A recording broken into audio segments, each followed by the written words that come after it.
ఎండకి ఎక్కువ తిరిగినప్పుడు వడదెబ్బ తగలటం కామన్గా చూస్తుంటాం. రెండోది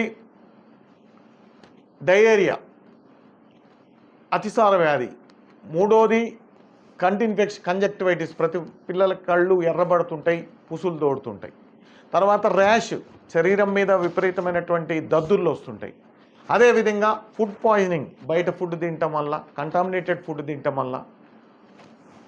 సమ్మర్లో food quality, water quality, air quality, ఈ 3 క్వాలిటీలు పడిపోవటం వల్ల ఈ మూడింటికి సంబంధించినటువంటి జబ్బులు వచ్చే అవకాశం ఉంది. ఎండాకాలంలో ఎట్టి పరిస్థితుల్లో 10 తర్వాత బయటికి పోకూడదు. 10 నుంచి 5, ఉదయం 10 గంటల నుంచి సాయంత్రం 5 గంటల వరకు ఎట్టి పరిస్థితుల్లో ఎండలోకి పోవద్దు. ఒకవేళ ఎమర్జెన్సీ సిచ్యువేషన్స్లో పోదలుచుకుంటే తగు జాగ్రత్తలు తీసుకొని పోవాలి. అవి ఏందనంటే గొడుగు పట్టుకోవాలి, లేదు అనంటే ఒక క్యాప్ అయినా పెట్టుకోవాలి తలకి.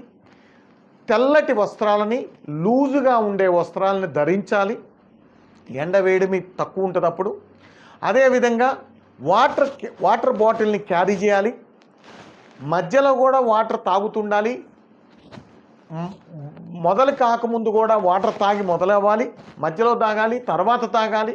ఈ విధంగా డిహైడ్రేషన్కు లోను కాకుండా చూసుకోవాల్సిన బాధ్యత తల్లిదండ్రులుగా మీ మీద ఉన్నది. కాబట్టి వాటర్ కంటెంట్ ఉన్నటువంటి పండ్లను కూడా ఇవ్వాల్సిన అవసరం ఉంది. ముఖ్యంగా పుచ్చకాయలు, తర్వాత కీరా దోసకాయలు, అంటే వాటర్ కంటెంట్ ఎక్కువ ఉన్నటువంటి పదార్థాలని ఇవ్వాలి. కొబ్బరి నీళ్ళు, మజ్జిగ, నిమ్మరసం, ఇటువంటి ఓఆర్ఎస్ ద్రావణాలు ఇటువంటివి ఎక్కువ ఇవ్వటం వల్ల డీహైడ్రేషన్ రాకుండా చూసుకోవచ్చు.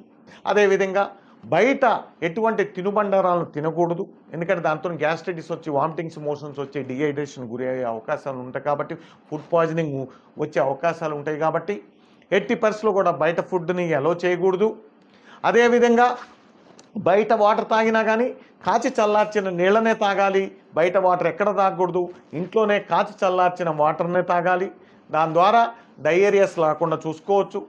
నేను మీ పిల్లల డాక్టర్ కేవి కృష్ణారావు, చిన్నపిల్లల వ్యాధి నిపుణులు, చిన్నారి హాస్పిటల్, ఖమ్మం.